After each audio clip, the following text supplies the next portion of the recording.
Wang Jianjun, you chose this road yourself. If you think it's only worth 3,000, then let the law tell you what it's actually worth. The next day, I took a day off, grabbed that thick stack of documents, and walked into the police station closest to my home. A young officer named Lee received me. What can I help you with? Officer Lee poured me a cup of water. Officer, I'm here to report my motorcycle stolen. Officer Lee nodded and pulled out a statement form. Name and ID number. I gave them one by one. Tell me what happened. When and where did the bike go missing? What brand is it? How long have you had it? Do you have the invoice? Officer Lee asked while writing everything down. It was obviously a standard procedure.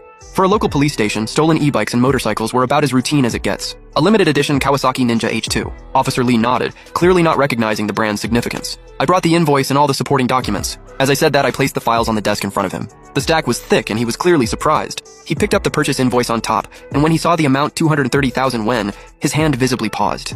He looked up, a little shocked, and gave me another once-over. Sir, are you sure this invoice is real? Of course. I slid over my ID and purchase contract too. The owner information is all mine. You can verify it. Officer Lee's expression turned serious. He flipped through the documents page by page. Brembo brake calipers, 12,000. Öhlins rear suspension, 21,000. Full Akrapovich exhaust, 23,000. The slower he turned the pages, the heavier his face got. When he reached the last page and saw the total 350,000 yuan, he sucked in a sharp breath. Another older officer nearby leaned in to look at the paperwork on the desk, and he looked just as stunned. This isn't just a missing motorcycle. The older officer muttered to himself. This is a major theft case. That huge jump in value completely changed the nature of the case. Officer Lee stood up immediately. Sir, please wait here a moment. I need to report this to our chief. Carrying the stack of documents, he hurried toward the chief's office. I knew things were now moving exactly the way I expected. A stolen motorcycle worth a few thousand yuan and one worth 350,000 are treated on completely different levels by the police. The first one might just get logged and they tell you to wait for updates. The second one demands a full task force and a deadline to solve it. A few minutes later, a middle-aged man with 2 bars and 1 star on his shoulder walked out with Officer Lee. Mr. Zhou, right? I'm Chief Zhang from the West District Police Station. Hello, Chief Zhang. I stood up. Officer Lee already briefed me. Chief Zhang pointed at the documents on the desk. We'll copy all of these materials and keep them on file as evidence. Your case involves a huge amount and very serious circumstances. We're taking it extremely seriously. We'll immediately form a special team to investigate and do everything we can to recover your bike. I nodded.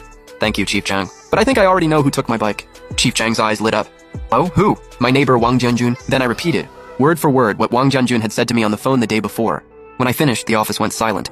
Chief Zhang's brows locked tightly together. So you're saying your neighbor sold your 350,000 yuan motorcycle as scrap for 3,000? Yes, that's exactly what he said on the phone. And he asked you to give him my 500? Yes. Chief Zhang went quiet. He'd been a cop for many years. Even he had probably never heard anything this absurd. This wasn't some simple theft anymore. This was stupidity, ignorance, and greed. Would this count as theft, embezzlement, or illegal disposal of someone else's property? Officer Lee quietly asked the older cop beside him. The older officer shook his head. Whatever the exact charge is with a value over 300,000, the sentence won't be light. Starts at 10 years, probably. The phrase 10 years came out of his mouth so casually, but to me, it carried the full weight of justice. Chief Zhang picked up the phone on the desk and dialed a number. All units,